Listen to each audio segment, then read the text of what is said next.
Mount এভারেস্টের নামটা আসলে চুরি করা।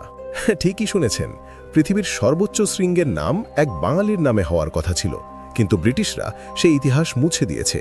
জানুন কিভাবে আমাদের বোকা বানানো হলো। সাল 1852।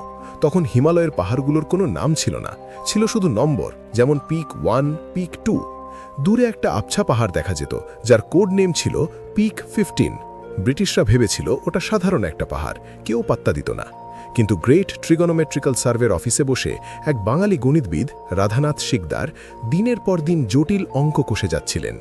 তিনিই প্রথম প্রমাণ করলেন যে ওই অবহেলিত পিক 15 সাধারণ পাহাড় নয়, ওটাই আসলে পৃথিবীর ছাদ, 29,002 ফুটের সেই দানব। আবিষ্কারের আনন্দে তিনি ছুটে গিয়ে তার বস অ্যান্ড্রু ওয়াকে বলেছিলেন, sir, I have discovered the highest mountain in the world. যিনি এই অসাধ্য সাধন করলেন, পাহাড়ের নাম তো তার নামেই হওয়া উচিত, তাই না?